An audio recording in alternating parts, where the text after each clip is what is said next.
Udiyare. Sorry. Nashtapareshu Badreshu Nityam Bhagavata Sevyo Bhagavati Utamausuki Bhakti Bhavati Naishtiki. Nikamal Kavaturgaritam Palam Shukamukaramita Dravisamitam Pivata Bhagavatam Rasha Mahadayam Mahora Horasikubhavi Bhavakaham. Krishna Swadam Pagate Dhammagene Karonashta Dishamasha Parona Kodunodidam. Twamapia Dabhishuta Vishata Vivo Samapia and Piram Biduksaram Prakyaidaho Maharadaram Sanglesha Nirvana Musandi Nanyadahan. Hey Krishna Karuna Sindhu Dinu Bandhu Jagatpate Gopisha Gopika Kantala Dikanta Namostute Jayatam Surito Pango Mama Mater Matergati Matsavasha Padam Bojo Radha Namada Namohanum Sriman Rasarasadam Bivam Sivada Karsan Benu Shinherbago Gopinathastri Sinaham Divyad Vrindananya Kabadrumada, Srimad Radnagara Shimashanishto, Shri Sri Radha Shila Govinda Deva Prachadavi, Seva Manushmarami. Namo Brahmanya Devaya Go Brahmanya Taya Chajigadi Taya Krishnaya Govindaya Namo Namaha. Mangalang Bhagavan Vishnu Mangalam Gurudhajam Mangalam Panidikaksho Mangalaya Tanovadi. Om Narayanaya Vidmahi Vasudevaya Dhimahi Tano Vishnu Prachodhyate Om Mahadevi Chavidmahi Vishnu Padnya Chadimahi Tano Lakshmi Prachodhyate Mahalakshmi Namastabhyam Namastabhyam Saraswati Hari Priya Namastabhyam Deyadire Tapta Kanchana Gaurangi Radhe Vrindavaneshwari Rishabhana Sute Devi Pranamani Hari Priya Nama Om Vishnu Padaya Krishna Pashtaya Bhutare Srimati Bhaktivedanta Swami Namaste Saraswati Devi Gauravani Pacharine Nirvishes Sunivadi Praskara Desatarine Sri Krishna Chaitanya Prabhu Nityananda Sri Advaita Gadadhar Shiva Sari Gaur Bhakta Vrindam Hare Krishna Krishna Krishna Hare Hare Hare Rama Rama Hare Hare. We've got Rob with us today, so he said he'll do his best to give us some takeaways. And of course, Brent's usually quite creative. Lilavati has also been known to wax poetic and in the aftermath of these sessions. And she's on board today. Bhai Bobby's with us with some llama emojis. Prince Habib from the Punjab. I think we're ready to roll. We've been talking about in the past few sessions about how we're dependent. Nitya Nityanam Chaitana Chaitanam. Qualitatively, we're the same as the Lord. He's eternal, full of bliss and knowledge. We are the same, but we are just like we're like a gold earring compared to the gold mine. The gold earring, the gold mine have the same qualitative oneness, but the gold mine is worth a lot more than the gold earring. So in our position of being small, that means that we're dependent. We're not independent. You can only be independent when in society, the more talent you have, the more energy you have, the more income you have, the better transportation you have, the better your birth, your background, your family lineage, your aristocracy, the more independent you can be. You don't have to go to work digging ditches, for instance, or working at a 7-Eleven if you have those opulences behind you. If you don't, the less opulences you have, the more you tend towards a position of dependence, which is not a bad thing at all. It's not. It just depends on what it is that you're dependent on. If you succumb to a dependency on drugs or dependency on alcohol or dependency on video games or a dependency on self-pity or a dependency on the surge of chemicals that goes through your body when you get angry, that's dependency in those categories is not good. But we do have to be dependent. And so it's not a question of choosing between dependency and independency, but it's which dependency is going to be good for us, which dependency is in line with our true nature, which dependency is going to bring out our best qualities. Give you an example. People pay thousands and thousands of dollars to go on a cruise. The Scandinavian cruise lines, Princess Cruise Lines. Now, basically, they've paid thousands of dollars to become dependent on a boat. They go in a boat. They're no longer able to drive their cars. They're no longer able to, they limit themselves in terms of what they can do when they go up the gangplank to the boat. They limit their food choices. They can't drive to Springville. They can't drive to Provo. They can't drive to Salt Lake City. They can't go to their favorite restaurant in Ogden. Um, they only have to make do with the food that's available on the boat. You can't go running in the Wasatch Mountains. You can't go running along the Provo River. There's so many things that you can't do when you surrender to a cruise. And not only are there so many things you can't do when you surrender to a cruise, but it costs thousands of dollars as well. So why would anyone do that? Well, because for two main reasons. One is that the food on the boat is pretty good and it's pretty varied. The recreational options may not offer mountain trails, but there's a good running course around the deck, and there's a swimming pool, and there's a gymnasium, and there may be personal trainers.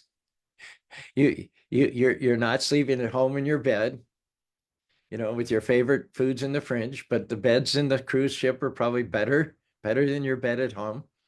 So that's one reason. You may give up certain things, but in order to get certain other things, which may be better, at least in the short term. But the main reason is that cruise ship is going to take you to certain exotic destinations. You're going to have the opportunity to disembark from the ship, set foot once again on terra firma, go hiking in the mountains, go swimming in the lakes, go sightseeing, see the waterfalls. The boat is not just an end in of itself. The boat is just a means to an end. And as comfortable, as luxurious as it may be, it's not the purpose of the cruise is not to be just on the boat. The main purpose of the cruise is to go through the Mediterranean islands, or go to the Alaska wilderness, or go down the west coast of Mexico and South America. Similarly, we talk a lot about surrender, about surrendering yourself as a dependent living being to the superior energy of the Supreme Personality of God. Someone says, well, I don't want to surrender to the spiritual energy. Okay, well, you're going to be surrendered one way or another. So the only thing that happens when you fail to step up to the level of surrendering to the spiritual, the higher energy, is that you become tyrannized by the material energy, become conditioned by birth, death, disease, and old age, hunger, and thirst, toothaches, COVID. I was supposed to go to, I ended up going to Vancouver last Friday for the weekend there. They had 2 days of festivals. But around Wednesday, I woke up, I was feeling a little odd, a little dizzy, a little achy, a little fluish, felt like I had a temperature. Thought it would pass. In fact, the next day, Thursday, I felt actually pretty good. Friday morning, the day I was supposed to leave, the plane wasn't until 9 o'clock at night, but I woke up feeling really bad, really bad. And my wife took a COVID test. She said it came back right away. It redlined right away, you were positive. So you had COVID. And so I thought, well, maybe I shouldn't go to Vancouver, but then I wasn't feeling that bad. I was feeling weird, disoriented and fluey, but functional. So we went and we were able to call in the prescription. And just before I left for the airport, I was able to stop by and pick up the prescription. I forget what it's called, that stuff that counteracts the symptoms. But so I spent a whole weekend in Vancouver, and I was quite functional, and I felt reasonably well. But these are the things that we have to constantly deal with when we're under the material energy. There's a tiny little virus, a microscopic virus, can ruin your whole day. A trip that you planned, that you've paid hundreds of dollars for, that you reserved a room and a car and so on, and made all those subsidiary arrangements, can often be canceled. Earlier this spring, there was a group of Gujaratis that wanted to fly me to Kentucky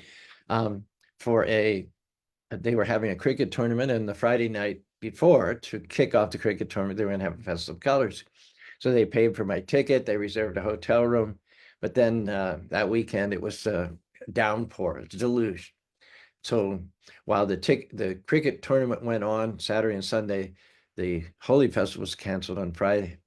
So there are all these different vicissitudes. There are all these different varies, this unseen for circumstances. The material world is full of ambushes. It's full of detours. It's full of surprises, unpleasant, curveballs. We never know what's coming. It's like when you used to play dodgeball in the school gymnasium. You would juke away from one ball coming towards you from the left-hand side, but you get smacked right in the face with another ball that you didn't see coming from the right-hand side.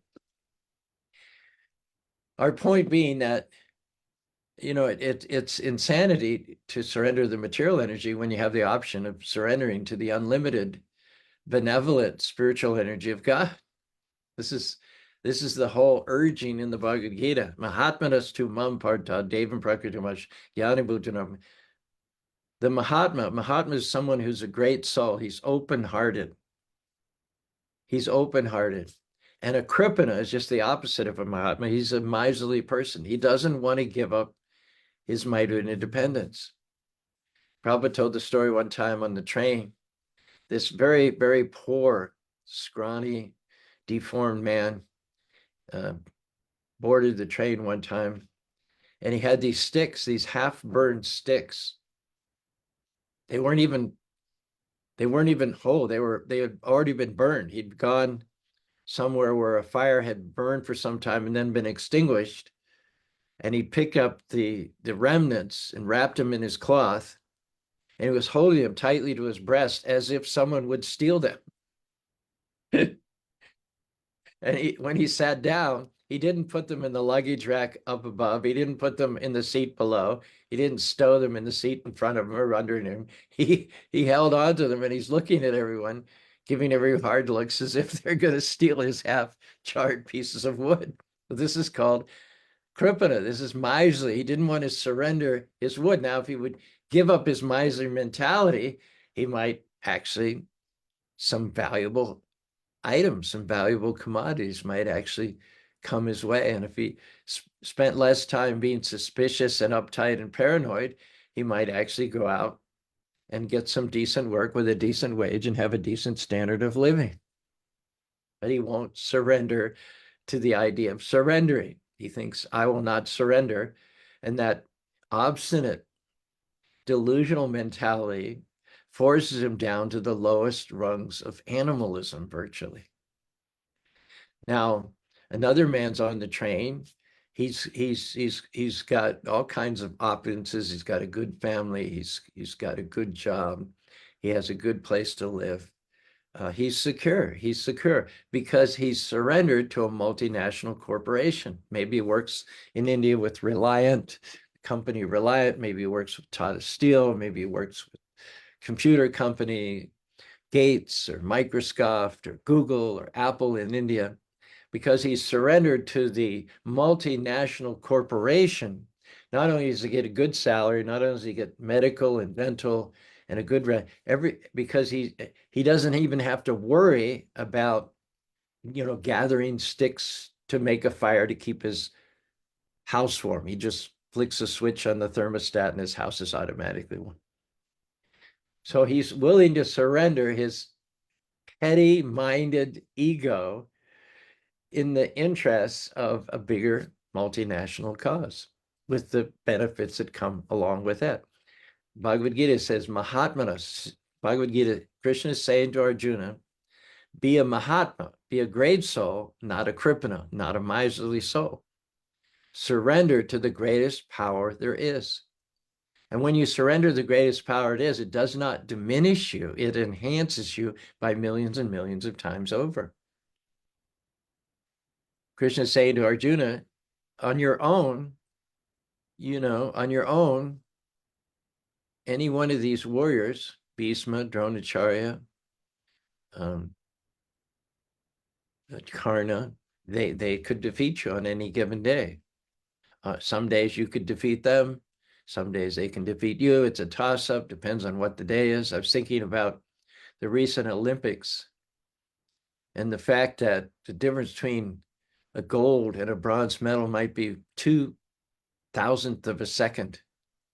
2,000th of a second. Anything could take you from gold to being even out of the metals.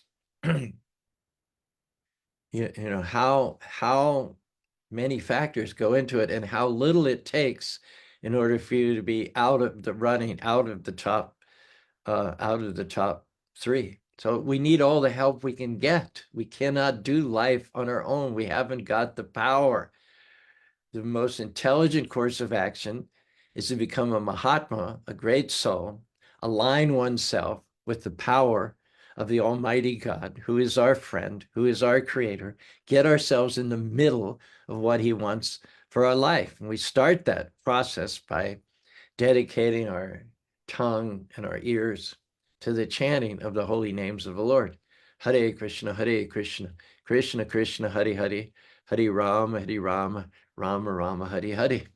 What Krishna is asking is he's predicting that you're going to lose yourself.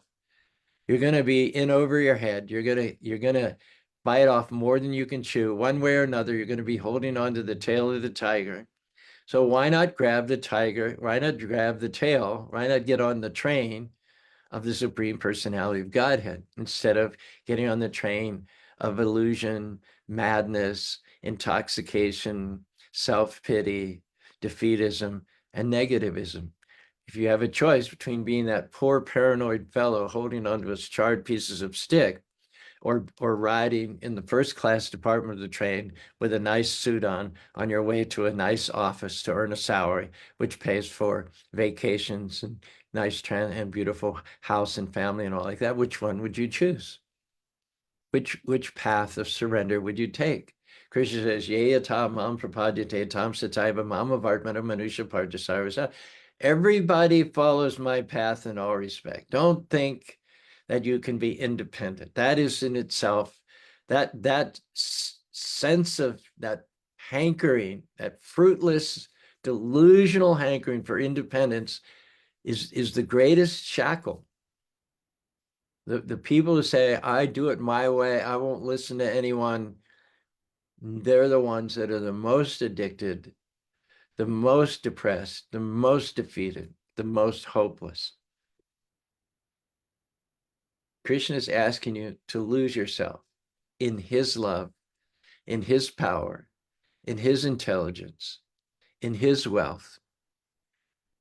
So who wouldn't be, who but the most miserly, delusional madman wouldn't take Krishna up on his offer?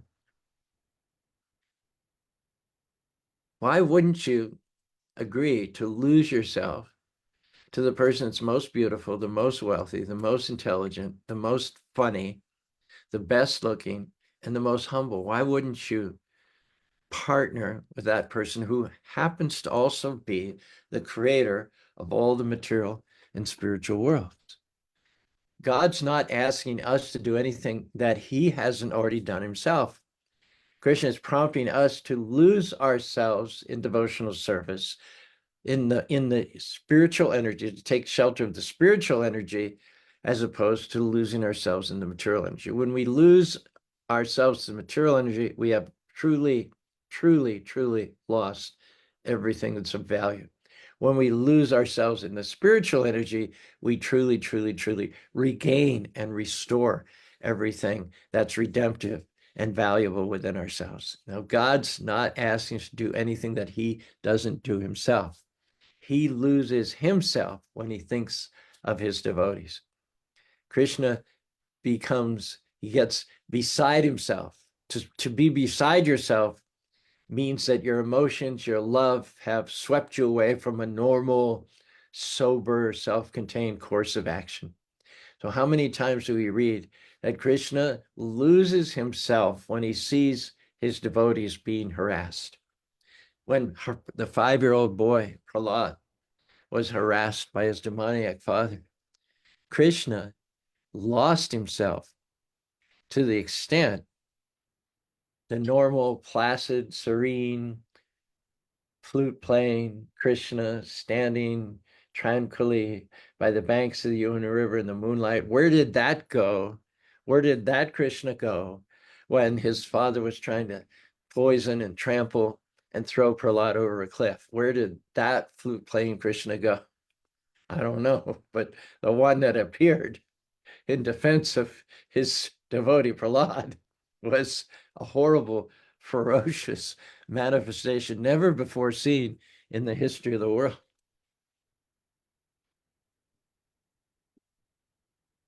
This medicine that relieves the symptoms of COVID really makes your mouth dry. Mm.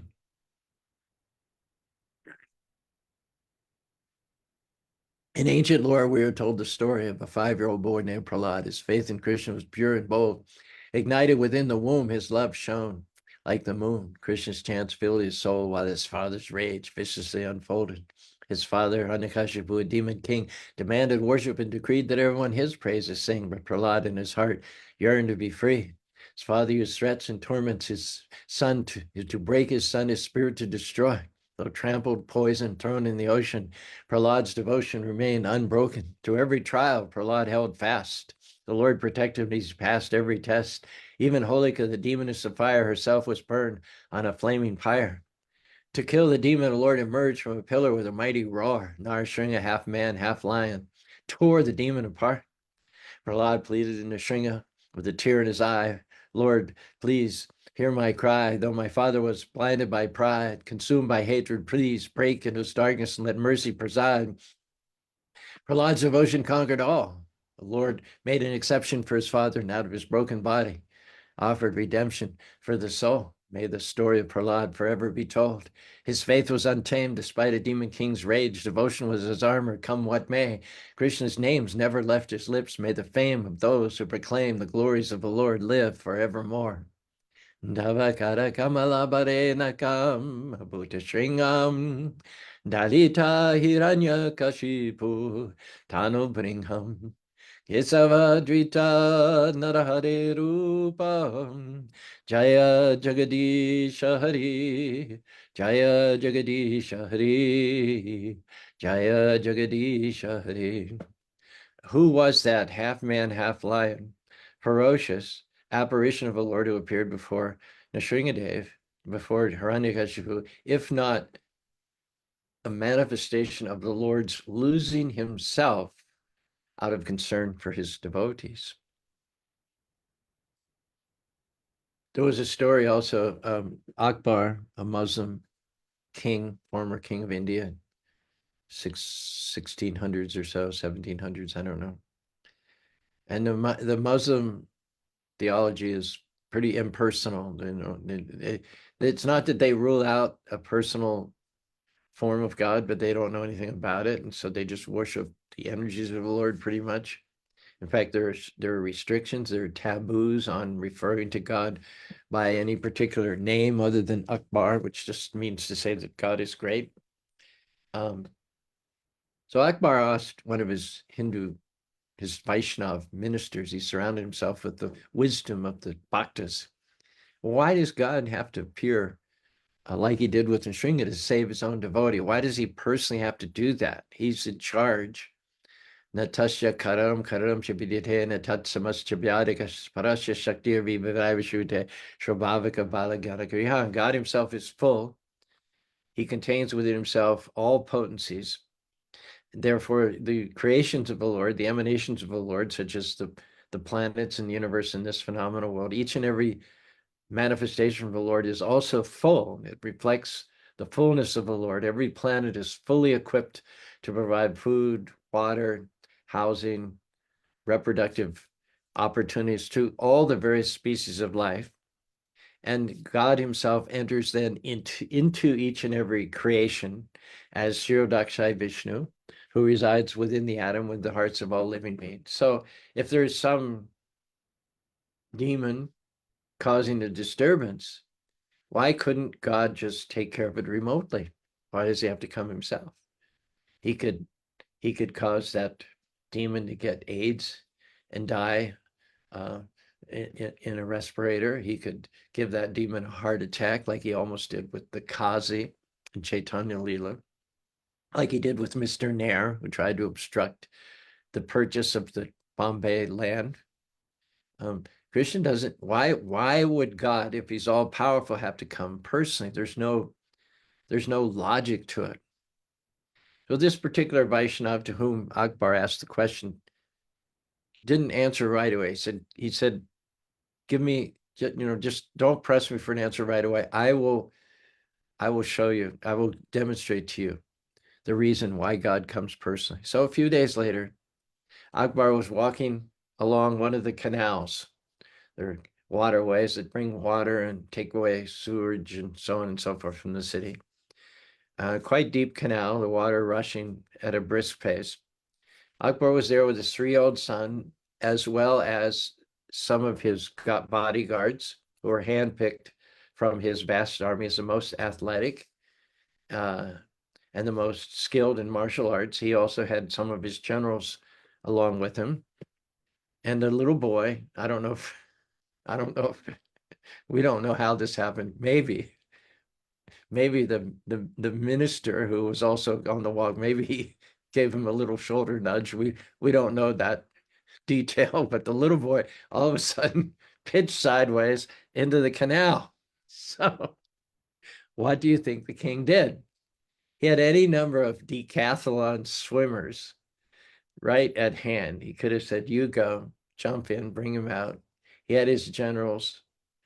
These men were all half the age of Akbar. They were twice as quick as him. They were more skilled in the martial arts. This was their daily practice. Akbar might have been skilled once, but he was out of practice. And so any one of those who surrounded him could have done a more competent job, would have had a greater chance of success fishing that boy out of the river.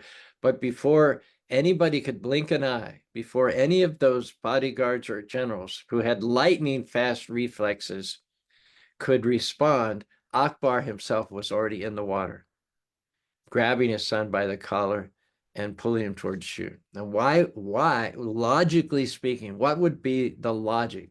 And the answer is that when it's a matter of love, there is no logic. Logic goes out the window. Sobriety goes out the window. Calculations, risk computations are not part of the equation when someone you love is in jeopardy. So when someone like Prahlad, who's faithful to Krishna in thick and thin, always chants Hare Krishna, Krishna Krishna, Hare Hare, Hare Rama, Rama Rama, Hare Hare. The Lord loses himself, just as he asks us to fall head over heels in love with him, to surrender, to sell ourselves out to his greater will for our lives. He also sells himself out. He forgets that he's the supreme personality of God. He forgets that he controls everything remotely. He forgets that he needn't, from a logical point of view, get personally involved. He forgets all of that because God himself cannot control himself when there's a devotee who's being harassed by a non-devotee. And so Krishna's message to us is that do for me what I've already been doing for you, what I never stopped. We have stepped away from our service to the Lord. It didn't do any harm to the Lord. Our neglecting to serve the Lord did not take away from the Lord, it did not detract from his glories. The only ones that were harmed by our opting out of devotional service were ourselves, and the only ones to be benefited by restoring our devotional tendencies is ourselves. Krishna is not the less for our not serving him, nor is he the more for our serving him, but the only beneficiaries are ourselves. And so when Krishna says, Sarva Dharmam Parijjaga Mame comes under Aham Tvam Sarvabhya Mokshasi Masujaha, basically he's saying, surrender unto me. Don't worry about any negative reactions. I will take care of everything. There will be nothing that you'll lack. If you do the one thing, the most important thing, the thing that you are put here for, the thing that you are created for, is you allow your creator, your loving father, to serve you, to protect you, to provide for you, to be your life manager.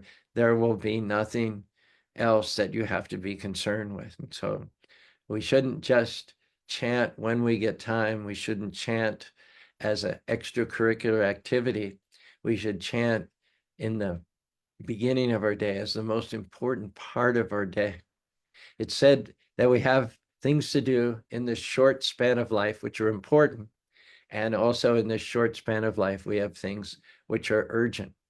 Generally speaking, the urgent things, the things that are on our to-do list, that are urgent, that have to be done today, this morning, right now, ironically, are not the most important things.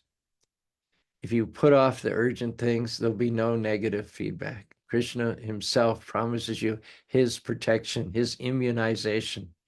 But too often we put off the important things, like chanting, in order to do the urgent things. And in this way, the tides of time wait for no man. We come to the end of our life having done the urgent things, but not having done the important things. I read somewhere where it says, if you're too busy to chant for an hour a day, then you should chant for an hour and a half a day. You get the point. Because your priorities are screwed up. If you're too busy to chat around, your priorities are screwed up. If you're too busy to chat hour and a half, an hour a day, first thing in the morning, before you get caught up in all the passion and ignorance of material life, then you should chant more, not less. So Gajendra had forgotten the Lord. It says, when the devotee falls from the path, Krishna the heart keeps track. At the right time, will take up the slack. He'll carry what you lack. He will get you back home, back to Godhead. Gajendra, elephant king in danger's grip, his mind stripped of arrogance, his history unzipped, recalled mantras from a previous life, stripped away his attachments like a knife. Formerly a king in Udrumna, now an elephant form. Yet his prayers echoed, weathering the storm. Mantras resurfacing from the past, transcendental sound, awakening memories profound. Even if a devotee falls from the path, Krishna the heart keeps track. At the right time, will take up the slack. He'll carry what you lack. He will get you back home, back to Godhead. Gajendra prays, Lord, you're the cause and the result, the witness supreme, transcendental of this dream, unseen behind the screen, the life in the machine. Lord of all might, give me your protection. Guide me through the darkness to the eternal light. Even a devotee falls from the path like Gajendra, the Lord in the heart keeps track. At the right time will take up the slack. He'll carry what you lack. He'll get you back home, back to Godhead. Through multi-potencies, the Lord manifests his will, creates this universe, his purposes to fulfill. And when it's time to end, he absorbs it all back, just like a spider retracts its web into its sack. Even a devotee falls from the path, Krishna heart keeps track. At the right time, he'll take up the slack. He'll carry what you lack. He will get you back home, back to Godhead. Krishna, the observer, the transcendental preserver, above this creation, aloof like the sun. And yet with your energies, you benefit everyone simultaneously, one from this, apart from this world and one. Even a devotee falls from the path, Krishna the heart keeps track. The right time will take up the slack, he'll carry what you lack. He will get you back home, back to Godhead. Chant Hare Krishna, the Maha Mantra's call, in this life or the next, it will never fail. Once it's sown, the Bhakti Kripa will grow. Sooner or later, you will go back home, back to Godhead. Even a devotee like Gajendra falls from the path, Krishna the heart keeps track. At the right time, he'll take up the slack. He'll carry what you lack. He will get you back home, back to God. Gajendra had fallen from the path. It's been 1,000 years since he had thought about devotional service. But it says at the right time, Krishna will take up the slack. And that's what the description is there in the 8th canto of the Srimad Bhagavatam. When the crocodile hits Gajendra's leg, while Gajendra is at his most vulnerable in the water, immersed in the water, and the crocodile hits him like a bolt from the blue, that is a wake-up call. That is Krishna at the right time taking up the slack and carrying what he lacks. Normally, Gajendra is lulled by complacency. No one challenges him. He's the biggest, strongest elephant. His wives are subservient to him. His children worship him. They look up to him in awe. The demigods who are his neighbors give him respect. They treat him as an equal. Now, normally, Gajendra feels no alarm, no urgency to feel he's become unaware, he's become dulled like an elephant, of the danger in which all of us live, the danger of death, which hangs over our heads at any moment in this material world. So Krishna appears before Gajendra in the form of the crocodile. At the right time, he'll take up the slack. That's what's happening. When that crocodile hits the leg of Gajendra, all the slackness, all the laziness, all the sloppiness, all the complacency, all the pride, and all the arrogance, it dries up immediately. It immediately dries up in a second. And he's left with the basic reality of his own mortality. And at that moment, by Krishna's mercy, who appeared before Gajendra as the crocodile, all extraneous factors are removed. Anartha pashamam shakshat bhakti yogamala lokashanajanam chakrit satvata samhitam, chakrit satvata samhitam. That's the effect of devotional service. When one's devotional practices of a previous life, when one's prayers and mantras and dreams and ambitions from a previous life are brought to the surface, all the slack, all the laziness, all the excess fat is stripped, and one is left again with the overriding perennial question: who am I? What am I doing here? How do I get out of this material world? And what's my real position? What's my real duty in this world of birth and death? Now, to make the transition from dependency on the material nature, which just exploits, drains, hollows out, and leaves defeated and depressed, to the spiritual nature, which empowers, uplifts, and revives, the Jagannath Chariot Festival gives us 4 steps. The 4 deities correspond to the 4 steps which we need to take, the 4 phases from defeat under the tyranny of the material energy to victory under the empowerment of the spiritual energy. The first deity in the Jagannath Rath Yatra is Sudarshan. Sudarshan stands beside Lord Jagannath in the form of a pillar with a little circle on top. The Sudarshan means to see. First, one must bestir oneself out of one's complacency, either through a life or death situation like the crocodile hitting the elephant's leg, or meeting a guru and recognizing the guru as one who can relieve one from material suffering, or internally, one may just reach a point where I'm sick and tired of the limitations of this material world, and one may have an internal epiphany, whether it be through others or through scripture or through a life or death circumstances or through introspection. One must come to the point of wanting to get out of this material world.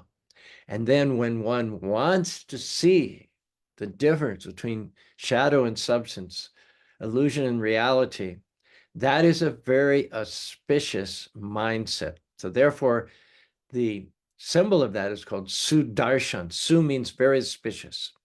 When one hankers after the real vision, to be able to see with spiritual eyes, Jnana Chakshur, and generally this doesn't come without the mentorship of a spiritual master.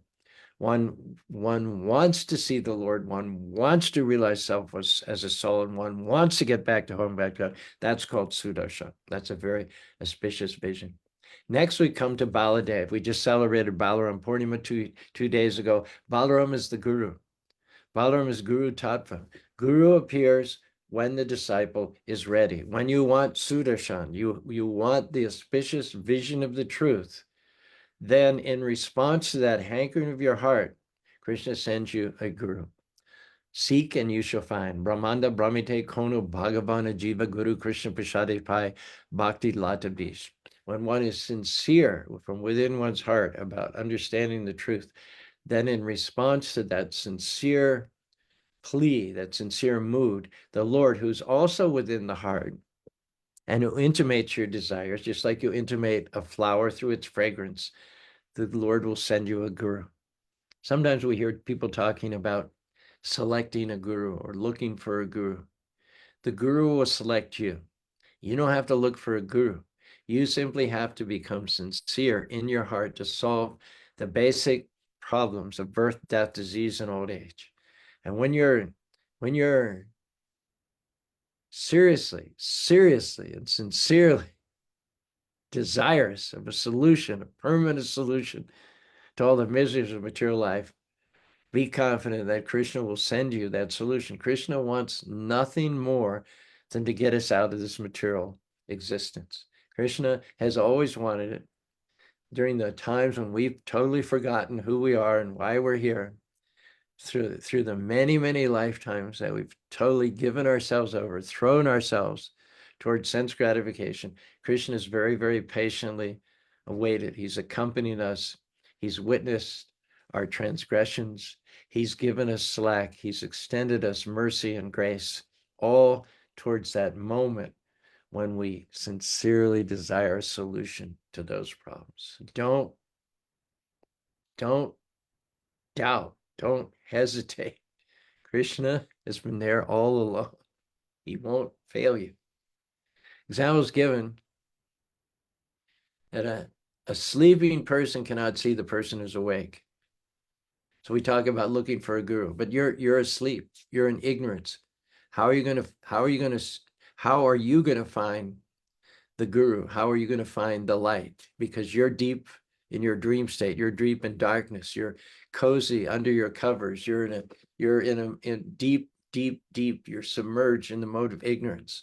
So how in your dream, in your ignorant life, as you navigate your dreams, which are influenced by darkness and by passion, where in all of that are you going to find your savior, your guru, a luminous being? But now the person who's awake, standing by your bedside, can look at you, swimming in ignorance. They can see you. They can talk to you. They can speak to you. They can shake you by the shoulder. The awake person can see the sleeping person, bring the sleeping person up to a higher state of consciousness. The sleeping person cannot see the awake person, neither can they respond to the awake person. So it is not that we find a guru, it is that when we're sincere, Krishna sends the guru to us. That's Balaram, and we just celebrated the guru 2 days ago. Third energy is Subhadra. Subhadra, when we follow the instructions of the Guru, Tadvini Pranipane Paripashanu Upadekshati Jnanis Tattvadarsan. Krishna says, to understand the message of the Gita, approach someone who has seen the truth. Those who have seen the truth can impart knowledge unto you. And when you follow the instructions of the Guru, the curtain of Maya is removed. The darkness is removed. You get transferred from the material energy to the spiritual energy by following the instructions of the Guru. The Guru is a ferryman. He's like a ferryman. You get on his boat while you're under the influence of the material energy, and he will ferry you to the spiritual energy. The illusion, the Maya, is Durga. When we're under the influence of material energy, the Lord acts as Durga. The energy of the Lord acts as Durga. But when we follow the instructions of the Guru, Durga hands us over to Subhadra, the internal energy of the Guru, which are unlocked through following the instructions of the Guru. When we take that ferry from Durga to Maya, from the Vaitarani, the material river, to the spiritual river, when we go from Durga to Subhadra, that's a time at which the curtain of illusion, the curtain of ignorance is dropped, and we take shelter. We set foot on the far bank of the spiritual energy where life is big, where life is eternal, full of bliss and knowledge. And then finally we come to Jagannath. Jagannath with his big eyes to say, you're back. You've been gone for so long. We're kind of being churned out of the material world. We're still dazed. We're still disoriented. We don't know what's happening. We've made the right decisions, but we're still coming out of a sleep which has lasted for thousands of years and thousands of births. We're still feeling the effects of ignorance and illusion, suffering, rebirth and death. And we kind of stumble, and all of a sudden there's Lord Jagannath, there's God in front of us. And he's so happy. He's been hoping for this. He's been waiting for this for the entirety of the time that we've been in the material world. He's lit up. His eyes are big. His arms are extending towards. He simply wants to embrace us.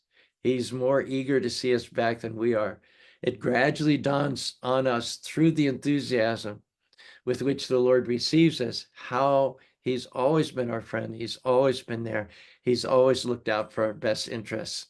It was only ourselves who are the foot draggers, who are the stragglers, who are the laggards, who just didn't get it. We were dull like Gajendra the elephant. But by the mercy of the Lord, the crocodile of time came along, the crocodile of circumstances aligned itself in such a way that our devotional service of a past life, that our original position as servants of the Supreme Personality of Godhead came to light. So these are the 4 steps for going from the feet of the external energy to the feet of the internal energy. And we see in so many different types of worship, there are 4 elements. In Ram Durbar, there's Sita, Ram, Lakshman, Hanuman. In the 4 expansions of Vishnu who bring about the creation of this material world, there's Vasudeva, Shankarshan, Aniruddha, Pradumna. In the Rath Yatra, there's Sudarshan, Jagannath, Subhadra, Baladev. So these are called Chaturmurtis, and these are the 4 steps to keep in mind to get you to where you need to go. The Sudarshan is to have the right vision. Balaram is to follow the instructions of the spiritual master. Subhadra is to remove the veil of ignorance by following the instructions of the spiritual master. And Jagannath is at the end of the road with his big smile, waiting to welcome us back to home, back to God. Hare Krishna, Hare Krishna, Krishna Krishna, Hare Hare, Hare Rama, Rama Rama, Hare Hare.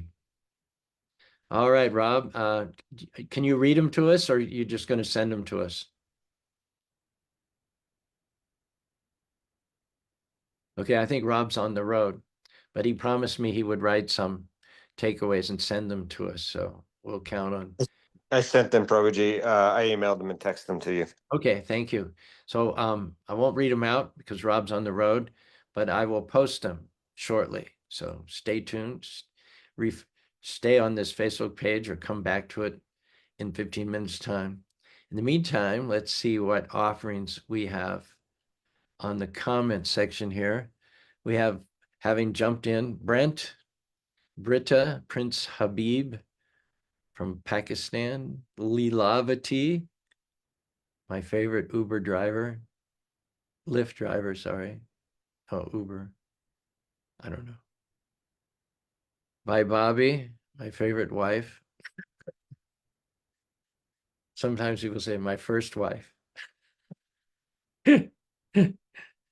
Britta says, may I always declare my dependence on my Lord Sri Krishna, on whose lotus feet I joyfully surrender. That smacks of classical poetry, the English anthologies that I love so much. Hey, Jay, nice to hear from you for so long, from all the way from London. Yeah, it's been a while. Glad you could jump on. Madua, sorry, Amar. Where are you from, Madua? I think I should know that, but I've forgotten. He writes in the comments, Dandavats, I like to hear your classes. Hare Krishna. All right, some creative output from Brent here. We have a tendency for dependency. You can be dependent on something someone wrote, or to who you give your vote, or even to a cruise boat. You may be tied to your addictions or political positions or material ambitions. You can connect with God or to some material fraud. You can choose to whom or what you depend, but it's best to surrender to your eternal best friend. We have all kinds of options. There's all kinds of places we can plug in, but the best is the last one he mentioned. We have a tendency for dependency. You can be dependent on something someone wrote, or to who you give your vote, or even to a cruise boat. You may be tied to your addictions or your political positions and material ambitions. You can connect with God or to some material fraud. You can choose to whom or what you depend, but it's best to surrender to your eternal best friend. Krishna Poet Society. Yes, thank you. Yes, I will refer to us moving forward collectively as the Krishna Poet Society. Britta correctly observes there's no logic to love. That's correctly. Oh, good. Here's more from Brent. You may have been born into the top economic tier or have a fancy corporate career and appear to get more wealth and independence from year to year, but in the end you fear that you'll lose all you hold dear. Better to use what you've got to serve than to think that you deserve everything in the material sphere. Once again, you may have been born into the top economic tier or have a fancy corporate career and appear to get more wealth and independence from year to year. But in the end, you fear that you'll lose all you hold dear. Better to use what you've got to serve than to think that you deserve everything in the material sphere. Krishna's Poetry Society. Another short one, a singer. You don't have to search for your guru because Krishna will send him to you. Mayesha Das also dropped in as well. Said Namaste, Hare Krishna. Well, thanks everyone. This has been a fun Wisdom Wednesday. I don't know what you thought, but I felt that everything flowed very nicely, very seamlessly. Felt that Krishna used me to some extent as a conduit to touch you in some small way. So I'm smiling here with some amount of satisfaction, and I hope you've got smiles and you're ready for the day. Hare Krishna, Hare Krishna, Krishna Krishna, Hare Hare, Hare Rama, Rama Rama, Hare Hare.